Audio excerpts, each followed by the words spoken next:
Pour introduire la première interview de cette chaîne avec Denis Carotti, je disais entre autres: presque tout le monde a aujourd'hui accès à Internet et donc à des sites d'actualité, des encyclopédies, des sites spécialisés, le tout gratuitement et pour ainsi dire instantanément. Le problème dès lors n'est plus tant d'obtenir des informations que de les trier. Comment distinguer le vrai du faux, ou tout au moins le plausible de l'implausible? La question est vaste. Fin de citation. Près de 3 ans et demi plus tard, elle se pose plus que jamais. De toute évidence, nous ne pouvons être spécialistes de tout. Il est suffisamment difficile d'être spécialiste d'un sujet donné. Il faut alors accorder sa confiance à des spécialistes. Mais comment savoir à qui accorder cette confiance? Mon invité pour cet épisode, Sébastien Dieguez, propose quelques réflexions sur la notion d'expertise et les difficultés qui y sont associées. Eh bien bonjour à tous, je reçois aujourd'hui Sébastien Dieguez. Bienvenue Sébastien sur Liberté Académique. Bonjour. Alors, vous êtes psychologue et également neuroscientifique à l'université de Fribourg en Suisse. Si je ne dis pas de bêtises, vous y êtes postdoctorant au département de médecine et de neurologie. Non, je suis plus Ça a changé. postdoctorant, quelque chose comme maître assistant, D'accord. collaborateur scientifique. D'accord.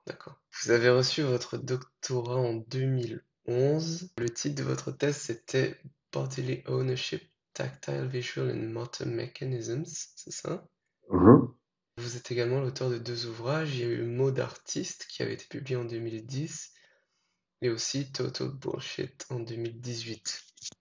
Alors, il y a beaucoup de phénomènes et de notions, si on veut, dont nous pouvons parler lors de cette interview. L'expertise, la fabrication de l'ignorance, l'autorité scientifique, la post-vérité, le bullshit, etc. Donc le lien entre tout ça, c'est l'épistémologie ou la philosophie de la connaissance, si on veut. Alors je vais ouvrir, une fois n'est pas coutume, la première question par une anecdote personnelle. C'est j'ai fait un rêve l'autre nuit. C'était un rêve du mariage d'un ami.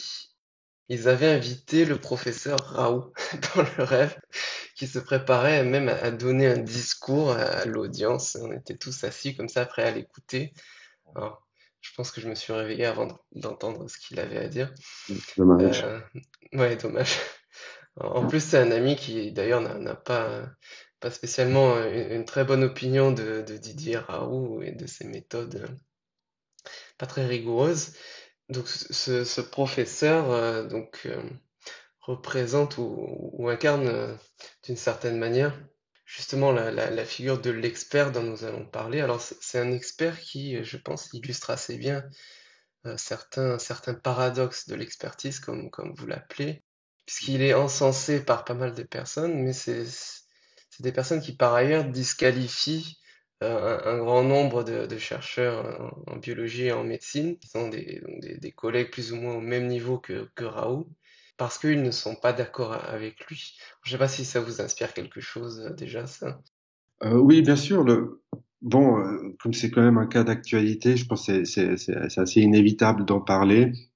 Et comme vous dites, je pense que c'est une très bonne illustration du genre de difficulté qu'on a aujourd'hui avec le concept d'expertise. Donc, c'est un bon exemple, je pense, qui nous permet d'entrer en matière, mais en même temps, je dirais que c'est un exemple qui complique redoutablement notre affaire, justement. Donc, moi j'ai réfléchi à la notion d'expertise, parce que c'est quelque chose qui revient constamment quand on s'interroge sur voilà la nature de la connaissance, la psychologie du savoir et voilà quoi, tout ce qu'on appelle grosso modo la post-vérité, c'est-à-dire la propagation de fausses informations, de théories du complot et compagnie quoi. Donc je me suis dit réfléchir un peu sur cette notion d'expertise. Donc pour comprendre le phénomène Raoult, on a beaucoup de chemin à faire en quelque sorte, beaucoup de choses à déblayer pour comprendre exactement de quoi il s'agit, quoi. Comment on arrive à des choses pareilles. Est-ce que ce type de personnalité correspond dans le fond à ce qu'on entend et à ce qu'on attend de l'expertise, ou est-ce que c'est plus un expert? Est-ce que qui peut dire que le professeur Raoult est un expert ou n'est pas un expert? Comment on sait que c'est un expert? Lui-même d'ailleurs, et ses nombreuses vidéos où il dit toujours un peu la même chose. Il y en a une qui justement propose de s'interroger sur ce qu'est un expert. Et dans cette vidéo, il propose sa propre vision de qu'est-ce que c'est qu'un expert et comment on reconnaît un expert. Donc il y a beaucoup de bases comme ça. Ouais. De discussion autour de ce cas très riche qui mérite traitement et réflexion, mais je suis pas super optimiste, disons que sur la possibilité d'y voir très clair dans l'immédiat. Je pense que ça soulève beaucoup d'inconnus, beaucoup de choses un peu floues, un peu mystérieuses, et au moins ça met en avant les difficultés associées à cette histoire d'expertise. Mais je suis, en tout cas pour l'instant, plutôt pessimiste, disons que sur les chances de vraiment aboutir à quelque chose de clair et distinct. Par exemple, si vous me posez la question qu'est-ce qu'un expert, les difficultés commenceraient immédiatement. Et il y a des chances, voilà, quoi, qu'on n'en finisse pas dans des détours, des circonvolutions. Au final, on n'aboutisse pas à grand-chose. Ceci en guise d'avertissement pour ceux qui veulent une réponse définitive à qu'est-ce que c'est qu'un expert et en particulier, qu'est-ce qu'on peut apprendre du cas Raoult. Ouais. Le but n'était pas de s'étendre sur son cas en particulier, mais voilà, c'est... Enfin, il y a une manifestation dans ce cas-là d'un certain nombre de questions qui vous intéressent et qui vont nous intéresser pour cette conversation. Alors, j'ai bien compris que on peut pas comme ça donner de définition définitive de ce que c'est qu'un expert. Alors peut-être qu'une manière détournée de rentrer quand même dans cette conversation, c'est de dire peut-être qu'est-ce qui serait la perception commune de ce que c'est qu'un expert, pourquoi est-ce que c'est un peu instable ou voire très instable comme notion? Bon, je pense que on a tous une vision relativement intuitive de ce qu'est un expert.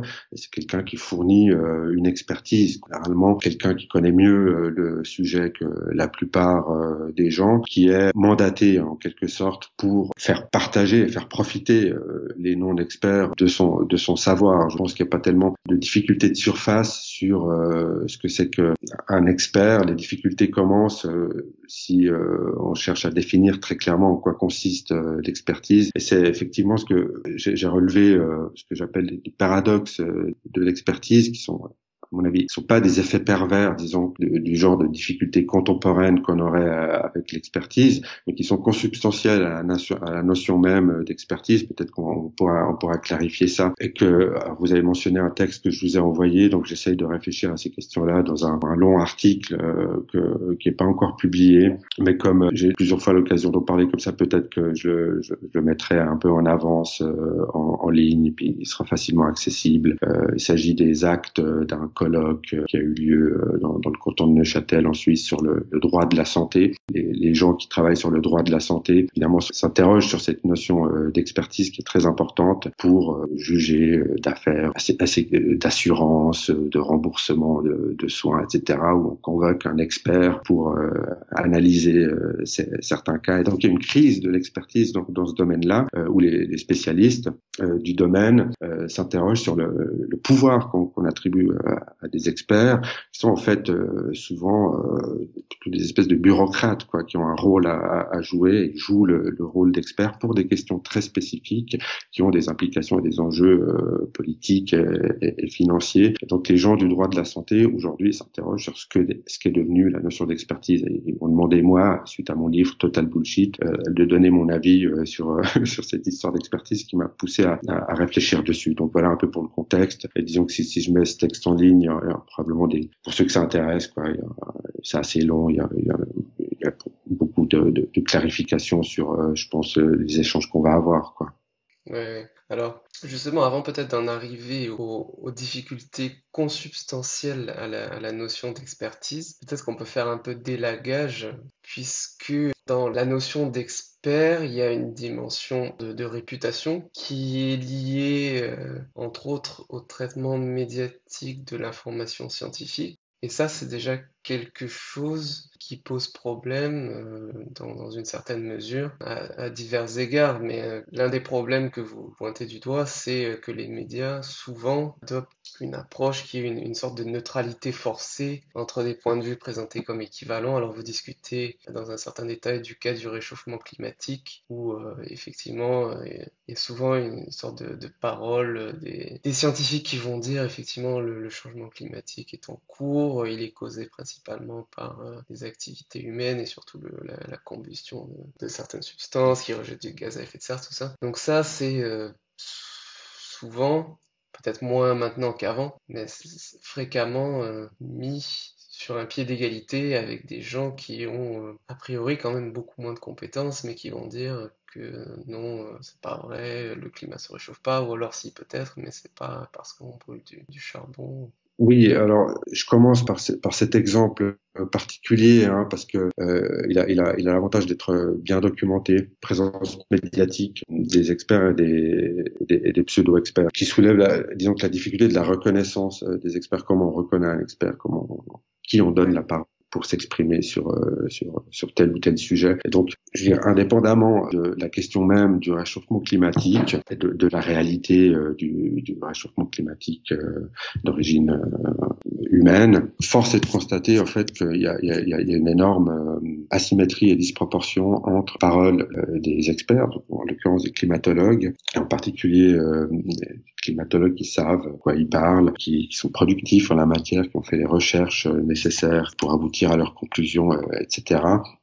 Et des gens qui sont pas climatologues, peuvent être pour ainsi dire tout et n'importe quoi, des fois qui sont même pas scientifiques, peuvent être des polémistes ou disons ou des scientifiques, mais des scientifiques fortement marginalisés dans leur propre milieu, etc. Peu importe quoi. Ce qu'on observe, c'est qu'il y a de toute évidence une disproportion totale entre la visibilité donnée des différents intervenants, c'est-à-dire qu'il y a différentes études là-dessus, quoi. On sait qu'il y a un fort consensus sur la réalité du réchauffement climatique chez les experts du domaine. Le consensus augmente à mesure que les experts semblent savoir de quoi ils parlent. Vous pouvez mesurer ça en termes de publications scientifiques, de prestige dans leur institution, de nombre de citations, etc. Bref, du genre d'activité scientifique tend à donner des résultats fiables et disons qu'à aboutir à quelque chose qui sont au mieux représentés à égalité avec des gens qui sont en dehors de ce consensus scientifique, qui sont soit des chercheurs très peu productifs ou qui sont très peu cités, qui ont très peu d'influence dans le milieu, dont les idées sont pas prises au sérieux dans leur propre domaine, et tout un tas d'autres intervenants qui sont en fait même pas des scientifiques, qui n'ont jamais rien publié sur la question, qui ne travaillent pas sur le sujet, qui sont en fait souvent motivés pour des questions autres que des questions scientifiques, en l'occurrence des questions idéologiques, financières, politiques, émotionnelles, partisanes, enfin tout ce que vous voudrez, mais qui relèvent pas, disons, épistémique propre au domaine de la climatologie. Donc je fais un peu long comme ça, mais disons qu'on peut montrer aujourd'hui ce qu'on appelle cette crise de l'expertise, c'est en partie lié à un problème de représentation de visibilité. Effectivement, le champ journalistique a un rôle à jouer là-dedans, mais j'aimerais pas donner l'impression que c'est la faute aux journalistes, que les journalistes connaissent pas leur métier, mais disons que ça fait partie plus généralement d'un problème plus vaste qui est lié à cette notion d'expertise qui est à la fois dévoyée parce que on en a marre des experts. Les experts sont devenus des gens arrogants et barbants qui veulent nous dicter ce qu'on veut faire, etc. Donc il y a une crise dans ce sens-là de l'expertise, de nature un peu populiste, puisque les experts sont par définition des élites et que le populisme la plupart des définitions sur le sujet d'un phénomène politique qui met en opposition le peuple et les élites. Donc si les experts sont des élites, il y a des raisons de se méfier de ces élites-là. Mais d'autre part, il y a aussi une prolifération des experts. Donc il faut expliquer aussi ce premier paradoxe où il y a une crise de l'expertise, où on remet en question la parole des experts, où on se fie plus aux experts, et d'autre part, où, pour ainsi dire, tout le monde et n'importe qui peut être aujourd'hui décrété expert ou expert de soi-même sur la base de sa propre opinion en fait et de son propre ressenti. Le paradoxe s'efface un peu quand on pense en termes peuple contre élite comme ça. Donc si les élites sont perçues comme disons illégitimes parce qu'elles exercent un pouvoir oppressant du haut de leur domination intellectuelle comme ça, puis qu'il faut rejeter ça, ça implique un peu mécaniquement que n'importe qui d'autre devienne expert, pourquoi pas des experts populaires, pour contrebalancer cette vision d'expertise, voilà, comme dangereuse et hautaine. Donc on en a à peu près là, un phénomène difficile à analyser en détail, mais disons que je pense qu'on peut parler de crise de l'expertise dans un contexte politique un peu disons, de nature populiste, pour faire bref comme ça, qui crée en même temps toute cette crise de l'expertise et une prolifération un peu incontrôlée de n'importe qui peut être perçu comme expert et n'importe qui peut se percevoir soi-même comme expert. À ce propos, justement, oui, du traitement médiatique de l'information scientifique, alors vous avez été clair que c'est pas le seul problème, mais je me demande, juste pour rester un tout petit peu plus là-dessus, il y avait eu l'an dernier, je crois, cette tribune No Fake Science qui avait été publiée par un certain nombre de gens qui se plaignaient du genre de phénomène que vous décriviez, du mauvais traitement de l'information scientifique sur des sujets comme, entre autres, le réchauffement climatique dont nous avons déjà discuté. Et il y avait aussi l'énergie nucléaire, les OGM, les vaccins. Alors, c'est une tribune qui avait été critiquée dans une certaine mesure. Et il y a eu aussi récemment un texte qui justement a critiqué, peut-être pas la tribune elle-même, mais un certain nombre de gens qui ont écrit cette tribune-là en faisant en un sens le même reproche à ces gens, c'est-à-dire qu'il est dit qu'ils n'ont pas la légitimité scientifique pour s'exprimer vraiment sur un certain nombre de questions. Donc il y a vraiment des controverses qui agitent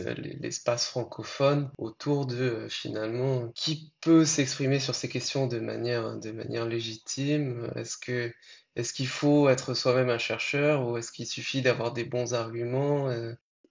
Chose à remarquer, c'est premièrement que la question, elle a rien d'une sorte d'anodin, quoi. C'est pas une sorte de réflexion comme ça dans l'air sur l'expertise comme ça. On voit que c'est très chaud. Ça suscite des polémiques extrêmement virulentes. Ça participe d'une tension sociale qui en particulier dans un contexte de pandémie, a probablement des effets réels sur ce que font les gens, comment ils se comportent, sur comment on en vient à bout d'une menace biologique réelle sur les gens. Donc ça a des effets importants. Après, il y a la question de qui parle, qui dit la vérité, qui est-ce qu'il faut écouter. Évidemment, elle a rien de nouveau. C'est une vieille question dans l'histoire de l'humanité. Qui a tort, qui a raison. C'est important de savoir qui a tort et qui a raison en tant qu'espèce sociale. Si on veut, généralement, il y a quand même des avantages à savoir la vérité pour naviguer correctement dans le monde réel, en principe. Donc, sur cette question épistémologique, par des gens sont d'accord, sauf qu'on remet en question cette histoire de vérité qui détient la vérité. Il y a personne qui détient la vérité, il y a personne qui est entièrement dans l'irrationnel pur et qui détient pas la vérité. Disons qu'au centre de ces pôles fantasmatiques, une infinité d'intermédiaires. Parmi ceux-là, il y a des gens qui communiquent, il y a des gens qui vulgarisent, il y a des gens qui essaient de faire de leur mieux, il y a aussi des gens qui pensent faire de leur mieux, mais qui sont en fait en train de communiquer tout autre chose. Voilà, quoi. Est-ce qu'on est dans l'opinion? Ou est-ce qu'on est dans le savoir? Est-ce qu'on est dans la science? Est-ce qu'on est dans la connaissance? Vous avez tous ces problèmes au sein du domaine de la communication. Donc, comme vous le dites, c'est une guerre. Moi-même, je suis en train de parler d'expertise comme ça. On pourrait immédiatement me reprocher, mais qui je suis pour parler de ça? Est-ce que j'en sais? Est-ce que moi-même je suis expert? Est-ce que je suis expert en expertise? Est-ce que ça existe? Je parle d'épistémologie, mais en fait, je suis pas philosophe, et ça suffirait déjà à en énerver plus d'un, quoi. Le mec, il est scientifique, il vient nous parler de connaissances, il connaît rien, etc. Tout ça existe. Je dirais que j'allais dire cette bonne guerre, mais c'est quand même assez souvent de mauvaise foi aussi, quoi. Mais disons que c'est le genre de choses qu'on attendrait si on est prêt à débattre et à discuter des choses. Et je dirais aussi que si ces espèces de combats existent dans un milieu intermédiaire qui est celui de la communication et de la vulgarisation scientifique, et de la parole accordée aux gens qui passent dans les médias et qui doivent expliquer aux gens, voilà quoi, ce qui se passe, quelle est leur opinion, etc. Tout ça existe aussi au milieu du sein scientifique même, où il y a des crises par rapport, disons, voilà, à la nature du processus institutionnel scientifique, de publication, de promotion des chercheurs, à qui on donne des postes, à qui on donne de l'argent pour faire quoi, etc. Les publications sont toutes fiables, enfin, tout ça est très intéressant, apparaît de manière aiguë dans cette histoire de pandémie. Tout le monde maintenant connaît l'existence du Lancet, par exemple. Donc, tout d'un coup, on voit apparaître, voilà, que ces tensions existent un peu partout. Pour moi, disons qu'elles sont infiniment complexes. Elles sont associées à des phénomènes culturels, sociologiques, politiques, psychologiques, qu'on peut pas démêler comme ça. Mais je pense que elles sont associées à l'idée même d'expertise, en fait, et aux difficultés que cette notion soulève, quoi. C'est-à-dire que ça me paraît consubstantiel à l'idée d'expertise qu'on ait ce genre de débat. Et même que, dans la mesure où la notion d'expertise peut pas, à mon avis, être résolue de manière satisfaisante, on peut pas savoir qui est un expert ou qui n'est pas un expert de manière sûre et certaine, de manière rapide et fiable et efficace.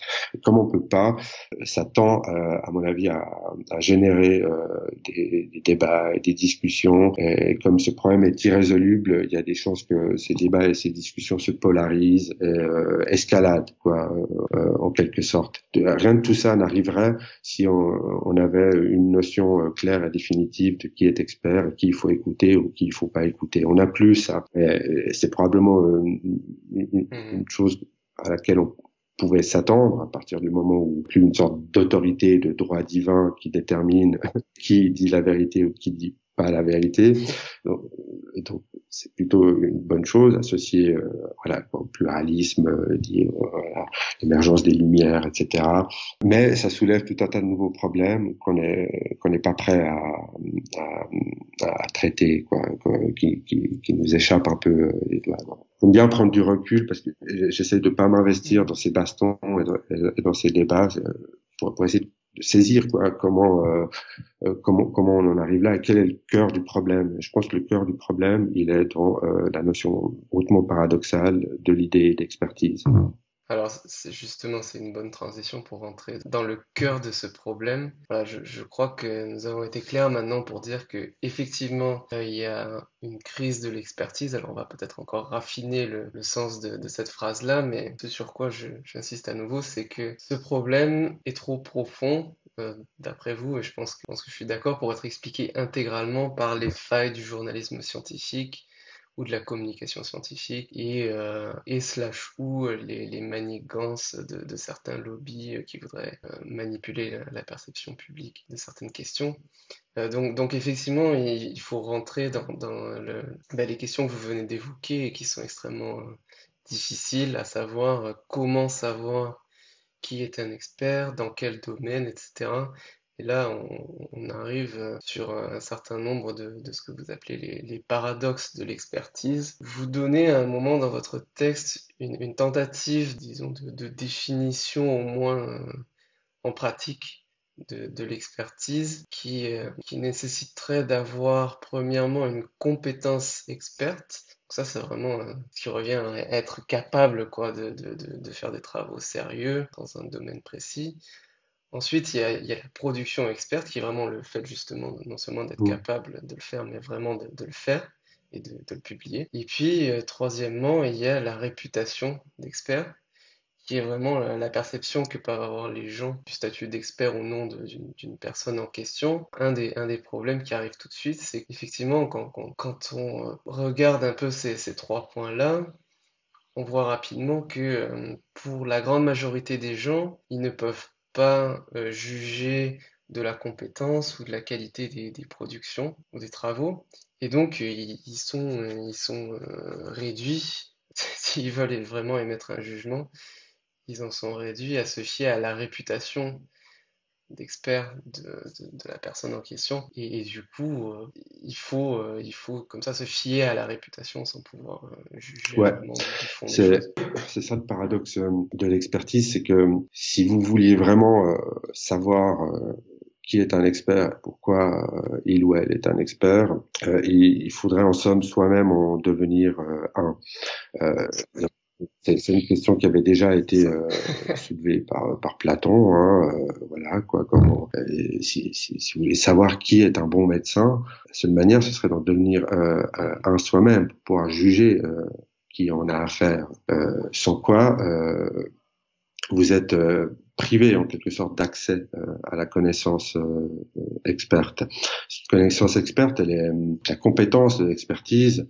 Tout le monde sait qu'elle existe. En fait, il y a des gens qui sont plus doués que d'autres pour faire tout un tas de choses, et il y a des gens vers qui on se tourne si on a besoin d'informations sur tel ou tel sujet. Cette personne connaît le sujet, elle va pouvoir nous aider à y voir plus clair. Une division des tâches cognitives, mais pas seulement cognitives aussi. Il y a des experts pour faire des meubles, pour réparer une voiture ou un ordinateur, etc. Donc il y a des gens qui savent, connaissent leur métier, professionnels et spécialistes, qui, disons, développent une certaine expertise du fait de leur pratique, de leur motivation, de leur passion pour un sujet donné. Ça, c'est un truc qui est bien connu des psychologues depuis longtemps et qui a été étudié à l'origine chez les joueurs d'échecs. Quelle est la différence entre un joueur débutant et un joueur expert? Les échecs, c'est bien pratique parce que vous pouvez mesurer le niveau d'expertise des gens en vertu de leur score international qui est relativement bien normé dans ce petit milieu des joueurs d'échecs. Et celui qui devient vraiment expert, comme grand maître du jeu d'échecs, vous pouvez montrer en laboratoire qu'il voit les choses différemment, enfin qu'il voit l'échiquier différemment, qu'il repère tout un tas de choses qui sont totalement invisibles aux néophytes ou aux débutants. Donc l'expertise, la compétence experte, c'est véritablement un remodelage des facultés de perception, de mémorisation et de prise de décision associées à un domaine donné, et généralement associé uniquement à ce domaine donné. Vous devenez très très fort dans quelque chose, ce qui vous permet de prendre des décisions, de comprendre de quoi il en retourne très rapidement, parce que vous avez longuement pratiqué le sujet, vous repérez des régularités, vous avez déjà vu ça, vous savez ce que ça implique, etc. De même aussi, vous repérez des nouveautés. Si vous êtes expert, vous êtes capable de dire « Ah, ça c'est intéressant ». Celui qui est pas expert, il dira ça c'est intéressant pour à peu près tout et n'importe quoi. Tout lui paraît intéressant. L'expert, il en a vu d'autres, donc il sait repérer ce qui est nouveau, ce qui est intéressant, ce qui est pertinent, ce qui a déjà été fait, ce qui ne marche pas, etc. quoi. Donc c'est ça la compétence experte.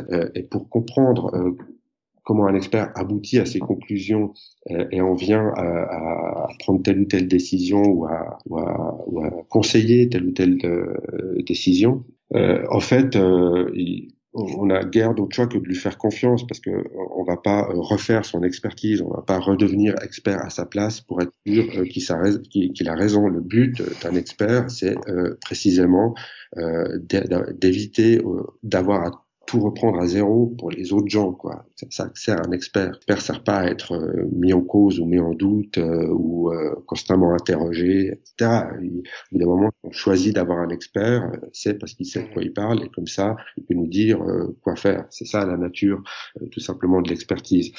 Mais c'est totalement inaccessible au néophyte. Il doit l'accepter. On doit accepter. Donc au final, le seul choix qui reste, c'est de choisir, décider qui est un expert. Et à ce moment-là, l'expertise se définit non pas seulement par la compétence psychologique de cette personne, mais par sa réputation, par le prestige qui lui est associé, par le rôle qu'on lui a donné, par le poste qu'on lui a donné, par la fonction qui est la sienne, etc. Et cette fonction, elle est éminemment sociale. C'est évidemment là que les problèmes commencent, parce que il peut y avoir des erreurs, on peut rater des experts, on peut ne pas demander leur avis à des experts qui pourtant pourraient nous aider, et on peut les invisibiliser, on peut les ignorer parce qu'ils parlent pas bien, parce qu'ils sont pas intéressants, parce qu'ils sont de leur tour d'ivoire, etc. Donc il y a tout un tas de problèmes liés appeler la véritable expertise. Et en parallèle, on peut s'adresser à des gens qui ont tout un tas de choses à dire, mais qui au final ne sont pas des experts ou n'ont d'expertise que la réputation. Ils n'ont pas la compétence qui est censée aller avec. Comme les non-experts peuvent pas détecter cette compétence, ils peuvent pas en fait, à vrai dire, la comprendre même, parce qu'ils sont pas experts eux-mêmes.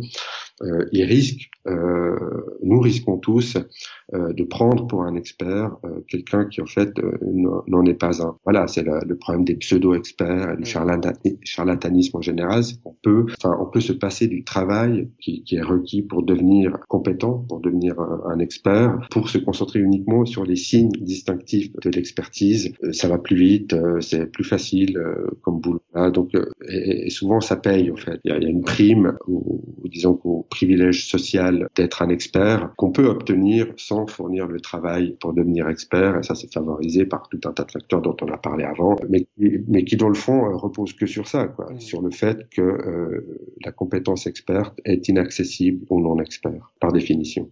Oui, alors ça pose la question abyssale de savoir donc, comment savoir à qui faire confiance sur tel ou tel sujet et comment savoir sur quel sujet faire confiance à telle ou telle personne. Bon, par exemple, quotidien Le Monde, j'ai tendance à lui faire confiance plutôt beaucoup sur cette explosion dévastatrice qui a eu lieu hier soir à Beyrouth. Par contre, pour tout un tas de raisons qui seraient d'ailleurs très intéressantes d'examiner, j'ai peu tendance à lui faire confiance, par exemple, dès qu'il est question d'OGM, pour donner un exemple. Alors évidemment, ce qui ressort de ce que vous venez de dire, c'est que il serait tentant, même si c'est impossible, il serait tentant de conclure que pour savoir à qui faire confiance, il faut être un expert soi-même, puisque comme vous l'avez dit, et pour reconnaître un expert, il faut soi-même être un expert. Donc bon, justement, il y a une petite distinction qui heureusement peut nous sauver, là j'espère, puisque la question de savoir si quelqu'un est un expert n'est pas tout à fait la même que la question de savoir si on peut faire confiance à telle ou telle personne. Mais ceci dit, la seconde question reste quand même extrêmement difficile et nous ramène encore au problème du paradoxe de l'expertise. Je pense aussi à ce qu'a écrit Jean Bricmont, qui a pas mal discuté la question de l'autorité scientifique, comment elle s'établit, comment on peut la comprendre, la justifier, dans quelle mesure. Il écrit que un siècle de débat épistémologique nous a mené à une conclusion malheureusement relativement banale. Les succès spectaculaires des sciences montrent qu'on a affaire à une activité extrêmement rationnelle, mais on est incapable de saisir celle-ci de l'extérieur sans rentrer dans la logique du discours scientifique lui-même. Donc ça recouvre vraiment ce que vous disiez sur le fait qu'encore une fois, il vaut mieux être un expert pour être capable de connaître les experts. Et donc, bon, en recoupant un peu tout ça, on pourrait aussi être tenté de dire que, voilà, donc ce que je voulais dire, c'est que oui, il faudrait dans l'idéal être un expert sur tous les sujets, ce qui est complètement impossible. Même déjà être un expert sur un sujet, c'est particulièrement difficile. Donc par défaut, il faudrait arriver à trouver des critères qui permettent de placer sa confiance de manière justifiée. Alors, peut penser, quand on assiste comme ça à des débats, des discussions, voire qui a plutôt tendance à utiliser des arguments plutôt que d'attaquer les personnes. Ça, c'est une première heuristique, mais ça reste extrêmement rudimentaire. Tout ça se résume bien dans cette formule de John Hardwick qui dit que si une personne A a de bonnes raisons de croire qu'une autre personne B a elle-même de bonnes raisons de croire une proposition P, alors A a de bonnes raisons de croire la proposition P elle-même. Mais bon, ça reste extrêmement difficile à mettre en place de manière fiable, quoi. La question de la confiance, elle est absolument centrale dans ce sujet-là, tout simplement parce qu'on n'a pas d'autre option, on n'a pas d'autre choix, quoi. Et c'est pas quelque chose qui est, disons que lié à des questions complexes comme la chloroquine ou des choses comme ça, quoi. C'est vous allez chez le garagiste pour réparer votre voiture, vous remettez entre les mains d'un cardiologue pour un pontage coronarien, etc. Au bout d'un moment, il y a des gens qui sont spécialisés dans leur domaine. Vous êtes bien content que quelqu'un puisse prendre en main cette question difficile, parce que ça vous prendrait trop de temps de devenir dentiste vous-même pour soigner une rate de dents, etc. Donc Dieu merci, il existe des gens qui savent déjà faire toutes ces choses que nous on sait pas faire du tout. Donc on fait confiance assez naturellement aux experts. Vous parliez aussi du succès, disons, de la production scientifique. Oui, on a beau être dans une ère de post-vérité et dans une crise de l'expertise, on est quand même bien content d'avoir des gadgets qui marchent, de pouvoir faire du télétravail, etc., avec des connexions stables qui roulent bien, d'avoir des nouvelles voitures, des machins intelligents à la maison, etc. Donc, disons que le versant technologique de la science est un peu ce qui continue à sauver, disons, une vision épistémologique relativement, disons, rationnelle ou raisonnable. Les gens ont tendance à faire confiance aux scientifiques beaucoup plus que aux journalistes, aux politiciens, etc. Donc en fait, les sondages montrent que c'est pas vrai que les gens se défient tellement de la science, mais il y a ce partage entre les questions partisanes et polémiques et bienfaits apportés simplement par la médecine, la technologie, etc. Donc la question de la reconnaissance des experts est vraiment en quelque sorte centrale et associée aussi à bien d'autres choses qui font partie de notre vision du monde en général. Parce que si vous amenez votre voiture chez le garagiste, vous vous en fichez de ce qu'elle a, votre voiture. Peut-être vous êtes un peu curieux, vous voulez savoir et tout. Mais en gros, vous lui dites, réparez-moi ça, je veux que ma voiture marche, et basta, quoi. Posez pas davantage de questions. Pour des questions plus vastes, disons, actuelles, on va dire, sur la nature de la connaissance, vous êtes obligé d'en passer par cette notion de confiance. En fait, c'est plus que de la confiance, c'est de la déférence. Ils appellent ça la déférence épistémique, en fait, qui dit justement que c'est cette idée assez provocante, en fait, que si on a des bonnes raisons de savoir que quelqu'un a des bonnes raisons de savoir quelque chose, alors nous aussi on a des bonnes raisons de croire ce que cette autre personne. Pour un exemple assez contemporain, comment on sait que la Terre est ronde? En réalité, comme le notait déjà il y a longtemps George Orwell dans un petit essai sur la Terre plate, il disait que la plupart des gens, la plupart d'entre nous, en fait, sont bien incapables, disons, d'aller très loin dans la démonstration de la rotondité de la Terre.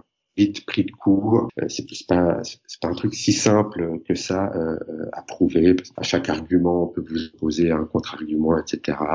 Voilà, il y a des photos qui ont été prises de l'espace où il pourrait truquer, etc. Donc ça engage une discussion sans fin. Mais en fait, vous n'avez pas vraiment besoin de pouvoir prouver que la Terre est plate vous-même pour, à la lettre, savoir que j'ai dit que la Terre était plate, mais évidemment la Terre est ronde. Hein. Mais Hardwick dit quelque chose d'assez provoquant, en fait, c'est que même si nous, on peut pas démontrer que la Terre est plate, que la Terre est ronde, décidément, même si nous, on peut pas le démontrer, en fait, même si on n'a pas d'argument valable, même si on est totalement court pour expliquer pourquoi la Terre est ronde, en fait, on peut dire qu'on le sait. On le sait parce que d'autres gens ont, eux, d'excellentes raisons de savoir, de croire que la Terre est ronde et que ces gens qui ont ces excellentes raisons sont fiables. Donc vous avez d'excellentes raisons de considérer ces gens comme fiables et à partir de ce moment-là, ce que eux considèrent comme des excellentes raisons de croire que la Terre est ronde deviennent vos propres excellentes raisons par procuration en quelque sorte. C'est une question qui est discutée en épistémologie sur la notion de la connaissance. Qu'est-ce que c'est que savoir quelque chose? Véritablement, on peut savoir quelque chose si on a zéro explication à apporter à ça, et simplement en s'en référant à un consensus scientifique qui nous échappe complètement. Moi, je suis plutôt de cet avis-là, tout simplement parce que c'est quelque chose qui nous facilite la vie, qui est présent constamment dans notre vie intellectuelle. On sait tout un tas de choses, on sait vraiment des millions de choses qu'on est incapable de démontrer, mais je pense qu'on les sait quand même, malgré le fait qu'on n'est pas capable de donner des bonnes raisons. Sans ça, tout s'écroule, si vous voulez. Vous n'avez plus tellement de monde social et chacun est forcé de devenir son propre expert à chaque fois qu'il se pose une nouvelle question, et ça ruine totalement l'idée même d'expertise.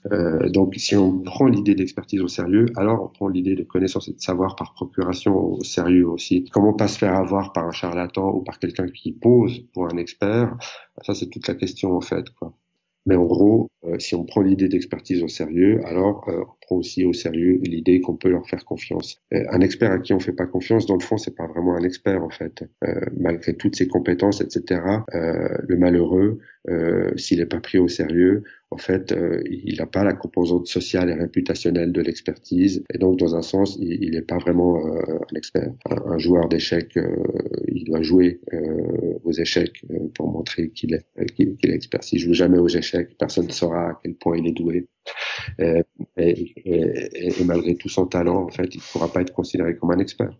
Ouais. Vous avez déjà évoqué à plusieurs reprises cet autre type de personne qui est le pseudo-expert, quoi, hein, c'est-à-dire la personne qui a plus ou moins une réputation d'expert, au moins dans certains milieux humains, mais qui en réalité n'a pas les compétences et qui lui vaudrait réellement le titre légitime d'expert.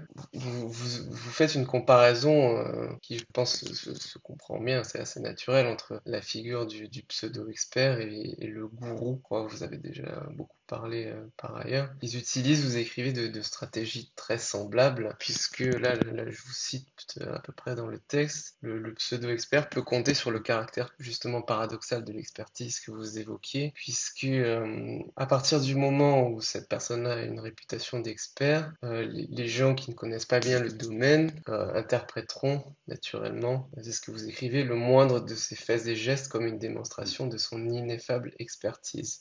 L'expertise à ce moment-là ne s'explique ni se discute mais s'impose, et à partir du moment où la réputation d'expert est acquise pour quelqu'un, il va pouvoir dire à peu près tout et n'importe quoi, et ça, ce sera pris au sérieux par le simple fait que cette personne-là est considérée comme un expert.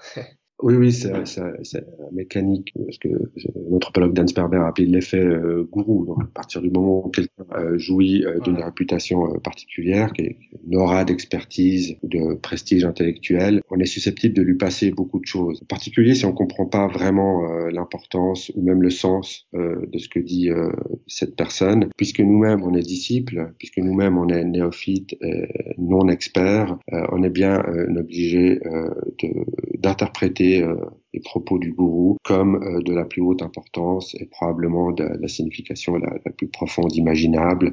Et donc le gourou dira qu'il va chercher une brique de lait dans le frigidaire, et tout le monde s'émerveillera de cette métaphore très profonde qui très probablement signifie autre chose que ce qu'elle semble vouloir dire. C'est une mécanique particulière qui est connue depuis longtemps de tous les charlatans et tous les escrocs et tous les médiums et tous les voyants, etc. C'est que minimum une bonne moitié du boulot de l'escroc est réalisé par sa victime. Fait le job, en quelque sorte, de lui accorder sa confiance, de lui accorder le bénéfice du doute. Si d'aventure un petit doute ça filtrerait dans l'esprit, on va se dire c'est mal de douter comme ça. Comment est-ce que je peux remettre en question la parole d'une personne si intelligente et si importante, etc. Donc par déférence, par politesse, par charitabilité, on passe beaucoup de choses aux gourous et aux charlatans de toutes sortes, et en fait on construit leur réputation et leur rôle d'expert en leur accordant précisément cette réputation, en lui donnant ce prestige. C'est facile à exploiter pour des gens qui sont pas experts, mais c'est facile à exploiter aussi gens qui sont véritablement experts dans leur domaine. La tentation est grande de déborder dans un domaine connexe, de s'exprimer sur le travail d'un collègue qui concerne un domaine pas tout à fait identique au sien. C'est très facile pour un prix Nobel de s'exprimer sur la paix dans le monde, prix Nobel de physiologie ou de chimie, par exemple, de dire des choses sur des domaines en fait sur lesquels ils sont pas du tout spécialistes ou experts, en tout cas pas plus que la plupart des gens, quoi. Donc ça concerne pas seulement les charlatans à proprement parler, ou les gens qui se font passer vraiment pour des experts. Il peut aussi il y a des travers aussi au sein même de l'expertise. Par ailleurs, beaucoup de gourous et de charlatans probablement s'aperçoivent pas qu'ils sont pas des experts, parce que en vertu du paradoxe de l'expertise, comme ils sont pas experts, ils peuvent pas savoir ce que ce serait d'être expert. Ils peuvent très bien en venir à croire qu'ils sont des experts, surtout si on les perçoit comme des experts, surtout si on vous invite à la télévision pour parler de tel ou tel sujet, dans le fond, après tout, ça fait de vous un expert. Comme vous n'êtes pas expert, vous savez pas vraiment ce qui vous manquerait pour l'être réellement. Le journaliste qui vous invite encore moins. Donc on a des problèmes de ce genre-là qui sont dans une certaine mesure insolubles et qui sont attendus en fait, parce que si l'expertise est avant tout une question de signalisation de son expertise, on montre qu'on est expert, on peut s'attendre à des phénomènes de mimétisme, comme on voit dans le monde animal, à chaque fois qu'il y a un phénomène de signalisation qui émerge, il y a des phénomènes d'imitation, de mimétisme qui se développent pour exploiter les avantages associés à la signalisation. Donc un insecte va signaler qu'il est immangeable, par exemple en arborant des couleurs particulières qui sont propres aux insectes, qui sont véritablement immangeables, et ça va le protéger contre des prédateurs. Bon, voilà, vous avez ce genre de phénomène-là associé à l'expertise. Prenez l'apparence d'un expert, peut-être vous mettez une blouse blanche, peut-être vous mettez un stéthoscope autour du cou, vous obtenez un diplôme bidon quelque part, et vous gonflez ça sur votre CV, voilà quoi, vous avez passé 5 minutes à Stanford ou à Harvard et vous mettez sur votre CV que vous êtes invited scholar ou quoi que ce soit de ce genre. Donc c'est facile à imiter un expert dans la mesure où la plupart des gens la plupart d'entre nous savons pas vraiment en quoi consiste l'expertise. C'est risqué, mais c'est facile. Donc, ça nous ramène peut-être à la post-vérité, qui est un terme qui a vu le jour il y a quelques années et immédiatement été très populaire. Je crois qu'il a été nommé mot de l'année par je ne sais plus quel dictionnaire de langue anglaise en 2016. Justement, donc, je pense que je crois qu'on l'avait déjà évoqué d'ailleurs quand nous avions discuté, si je me rappelle bien, avec Nicolas Gauvry sur l'effet gourou. Je crois qu'on avait déjà touché deux mots de ceux qu'on pourrait appeler les gourous du postmodernisme qui ont été épinglés par Sokal et Bricmont, justement pour utilisation abusive et finalement complètement déglinguée de terminologie scientifique pour leurs écrits complètement impénétrables. Donc il y a une articulation entre, on va dire, ce type de discours académique-là, la post-vérité, le bullshit à laquelle vous avez songé, puisque c'est que certaines personnes ont songé à haute voix, en tout cas, que peut-être l'époque de post-vérité dans laquelle nous serions serait une sorte de manifestation du postmodernisme qui a fait tomber certaines barrières, qui a supprimé l'utilisation de certains critères de véracité, etc. Vous avez plutôt tendance à voir la post-vérité d'un côté, le postmodernisme de l'autre, comme des manifestations de la même famille de phénomènes. Oui, on peut même citer donc il y a Daniel Dennett, Pascal Angel, Lee McIntyre comme ça, qui sont essentiellement des philosophes d'ailleurs, quoi, qui établissent un lien de filiation entre post-vérité, c'est-à-dire la mise en avant du ressenti et des opinions personnelles par rapport aux faits observables, et même la mise en doute de l'existence et de la de faits observables. Et donc, en gros, le triomphe du subjectif sur l'objectif, de l'individuel sur l'universel, etc., qui sont des notions, voilà, quoi, qu'on peut retracer historiquement à certaines philosophies qu'on peut qualifier de relativistes, de postmodernes, d'antiréalistes, qui remettent en cause, disons, que la notion même de vérité. D'autres gens disent au contraire, la filiation est assez douteuse en fait, quoi, parce que on voit mal comment les électeurs, par exemple de Trump, ou les gens qui ont voté en faveur du Brexit, qui sont classiquement associés à l'émergence du terme de post-vérité en 2016, justement, seraient des lecteurs assidus de Derrida, Foucault, Deleuze, Panique, quoi.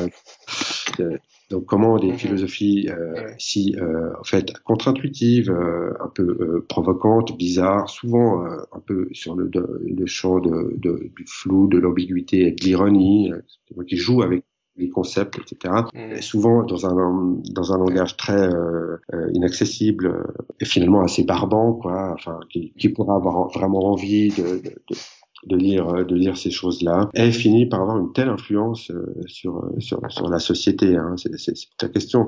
Moi, j'ai pas d'avis super tranché sur cette question. Je pense quand même que finalement les idées du postmodernisme, postcolonialisme, toutes ces dérivations qui ont émergé au fil des années, je pense que comme beaucoup d'idées intellectuelles qui naissent dans des livres difficiles d'accès, etc., peuvent très bien avoir un effet sur la société par des mécanismes indirects, quoi. Enfin, après tout, il y a peut-être des journalistes qui se piquent de lectures intellectuelles, qui vont retenir peut-être de travers certaines idées pour essayer de les transmettre ou d'interpréter, d'avoir une vision du monde qui corresponde à telle ou telle compréhension de tel ou tel comme ça. Donc ça peut, y compris à travers les arts aussi, la culture, etc. Ça peut pénétrer dans la culture, donc c'est pas totalement impossible. Mais pour moi, il reste à expliquer, dans le fond, d'où viennent ces approches, ces théories ironiques, postmodernes, relativistes, etc. Quoi.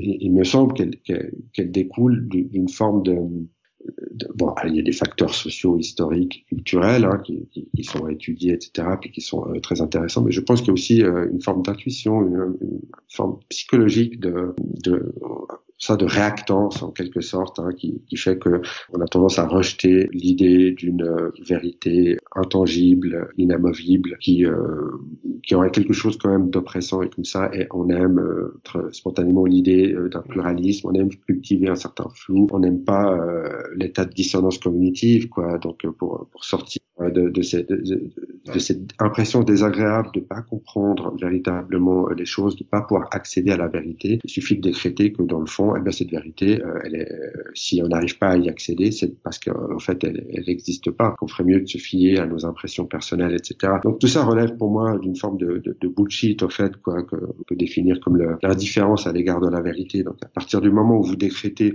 qu'il y a des choses plus importantes pour savoir que les preuves, la raison, l'expérimentation, la méthode scientifique, etc., mais que vous savez ce qui est bon pour vous, dans une vision assez dévoyée aussi d'une tradition qui s'appelle le pragmatisme aussi, hein, où ce qui est bon de croire, c'est ce qui vous arrange, et ce qui est bon pour vous.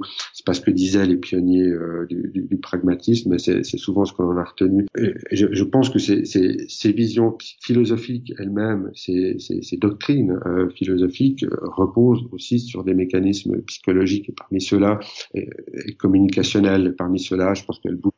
Donc, mon idée, c'est pas que le postmodernisme ou le relativisme a conduit à Donald Trump, mais plutôt qu'une vision particulière de ce que c'est que la connaissance, vision centrée sur le doute et pas le doute, mais même l'indifférence à l'égard de la vérité, peut conduire tout à fait aux deux. Donc, si vous êtes un bullshitter, vous pouvez produire une œuvre dense, sérieuse et académique, comme par exemple toute l'œuvre de Michel Foucault ou d'autres, etc., Derrida, des choses qui sont très sérieuses comme ça, mais vous pouvez aussi vous livrer à des choses qui sont beaucoup moins intellectuelles, et dire n'importe quoi, croire à n'importe quel remède, partager n'importe quelle fake news et voter pour n'importe quel abruti sur la base du même ressenti. Donc selon que vous êtes au fin fond du Texas ou que vous êtes dans un quartier chic parisien, le bullshit peut conduire à des choses qui semblent n'avoir strictement rien à voir entre elles, mais qui, moi, toutes deux participent du phénomène de post-vérité. Donc, j'y vois pas une filiation chronologique, historique, mais plutôt un mouvement de fond qui s'exprime différemment selon les époques et les contextes. Mais c'est la même chose, c'est une indifférence à l'égard de la vérité, c'est mettre en avant son vécu subjectif, son ressenti,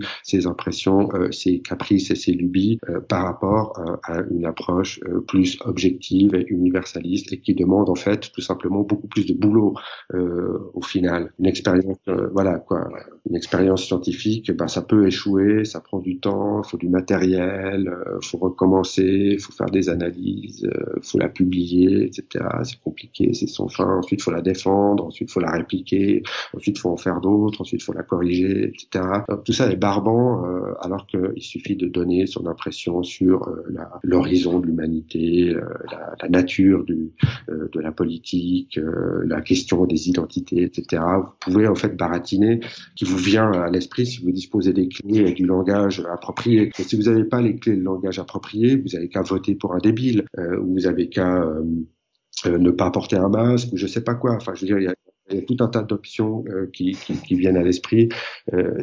Si vous avez décidé d'être défiant à l'égard de gens qui savent mieux certaines choses que vous, et on en revient à cette défiance à l'égard des élites expertes.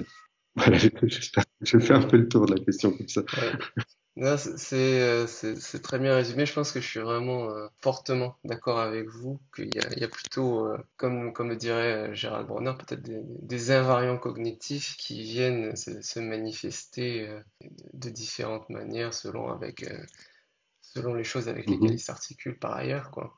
Et bon, c'est vrai que je parle beaucoup de la filiation entre postmodernisme, puis les cultural studies, les tas de mouvements académico-militants qui s'en sont beaucoup nourris, mais dresser comme ça une sorte de filiation avec les populismes me paraît quand même nettement moins convaincant. Il y a quelque chose que vous avez dit, enfin que vous avez, oui, quelque chose que vous avez mentionné dans votre explication et qui recoupe aussi ce qu'a pu dire Pascal Angel par ailleurs.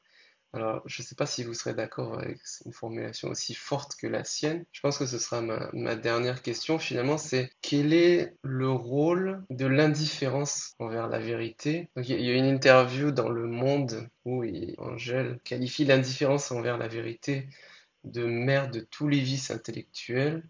Dans ce que vous avez expliqué à l'instant, il y a aussi cette idée que il y a une indifférence à la vérité au moins en pratique, qui vient sous-tendre un grand nombre de phénomènes, de courants intellectuels qu'on peut déplorer. Donc, effectivement, je comprends cet intérêt pour l'indifférence envers la vérité, mais je me demande si cette formulation est quand même pas très excessive de dire que l'indifférence envers la vérité serait mère de tous les vices intellectuels, dans la mesure où, à mon avis, il y a beaucoup de vices intellectuels qui se développent dans une sorte de quête acharnée de la vérité qui est menée n'importe comment avec des méthodes catastrophiques sous le joug de biais cognitifs qui prennent le dessus à tous les virages, quoi. Et donc à ce moment-là, enfin pour qualifier ce genre de passion pour la vérité mal mobilisée, on pourrait parler d'une sorte d'indifférence à la méthode ou la bonne méthode, mais pas d'indifférence à la vérité à proprement parler. Oui, je suis d'accord avec vous. Je vois un peu où est effectivement, typiquement, les complotistes sont des gens qui sont pas, on pourrait difficilement dire qu'ils sont indifférents à l'égard de la vérité, puisque c'est ce dont ils parlent, qui cherchent la vérité. Il y a même un mouvement qui s'appelle les truthers, ceux qui veulent la vérité. Quand vous interrogez les complotistes, ils aiment pas tellement ce terme-là, ils aiment pas non plus le terme théorie du complot, etc. Ils l'utilisent souvent assez ironiquement, etc. Et ils préfèrent truth seekers, chercheurs de vérité. Des gens qui sont investis dans une recherche pour la vérité, en particulier pour la vraie vérité, celle qui est ailleurs, pas celle qu'on nous présente, pas celle qu'on nous donne. Donc, dans quelle mesure on peut dire qu'ils sont indifférents à l'égard de la vérité? C'est problématique parce que à ce moment-là, on est obligé de dire, oui, ils sont quand même indifférents à l'égard de la vérité, mais ce qu'ils conçoivent comme la vérité est biaisé, est faux, mauvaise conception.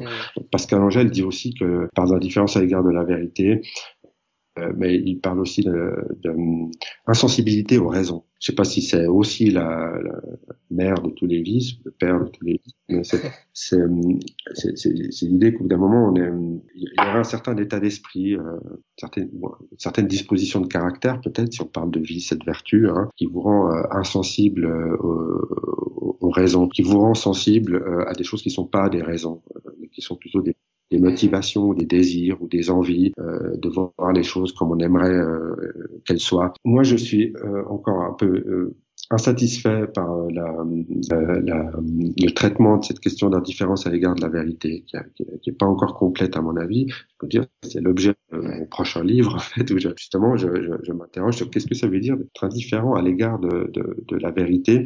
Ça pose un problème parce que l'indifférence, c'est pas quelque chose de, par définition, c'est pas quelque chose de volontaire. Vous êtes pas, vous décidez pas d'être indifférent. Sinon, vous n'êtes pas indifférent. Si vous êtes indifférent, c'est qu'en fait, vous vous en fichez. L'idée vous a pas traversé l'esprit. C'est ça l'indifférence.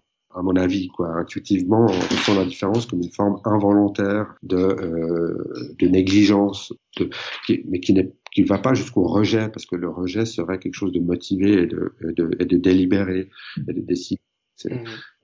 Vous êtes indifférent, par exemple, le mépris envers quelque chose, c'est déjà une forme de respect envers ce qu'on méprise, puisqu'on le prend au sérieux. On ne l'invisibilise pas, on le méprise, on le rejette. Si vous êtes indifférent à l'égard de quelque chose, c'est très bizarre comme état psychologique, et ça pose un problème aussi en termes d'éthique et de moralité. C'est que est-ce qu'on peut blâmer quelqu'un d'être indifférent pour quelque chose? Il peut rien, il s'en rend même pas compte. Donc cette différence pose un problème, c'est que si on est indifférent à l'égard de la vérité, alors on n'est pas vraiment conscient d'être indifférent à cet égard, alors on n'est pas vraiment responsable non plus. Et dans un sens, ça devient difficile de dire si le bullshitter croit ou non véritablement à son propre bullshit. Et je pense que justement, il faut déplacer cette idée d'indifférence à l'égard des vérités au niveau de ce que les gens, de ce qu'est la croyance en réalité, de ce que les gens tiennent vrai, parce qu'ils ont tendance à accepter, etc. Et je pense que le bullshit donne lieu non pas à des croyances, mais à autre chose. J'appelle ça des croyances, pour reprendre une vieille plaisanterie, enfin voilà quoi, de faute de conjugaison sur le verbe croire qu'on retrouverait beaucoup sur les réseaux sociaux, en particulier dans les milieux complotistes. Donc en fait, je pense que cette indifférence est variable, elle peut prendre différentes formes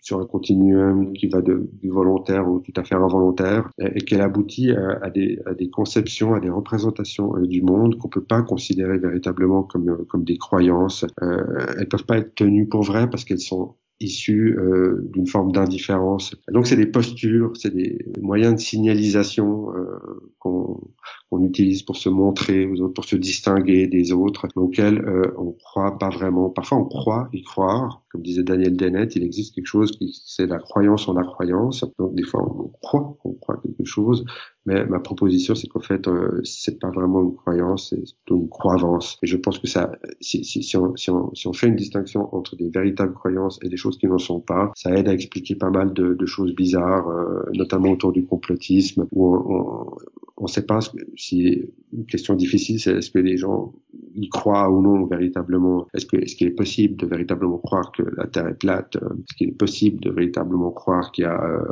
voilà quoi un complot qui nous impose un 5G de sorte à favoriser de répandre des chemtrails qui fabriquent des virus, etc.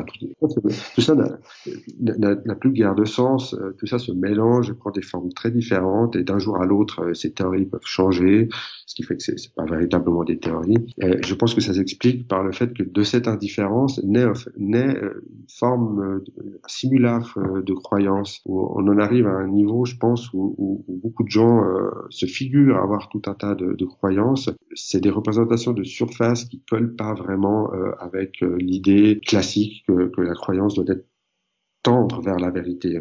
On croit quelque chose parce qu'on croit que c'est vrai.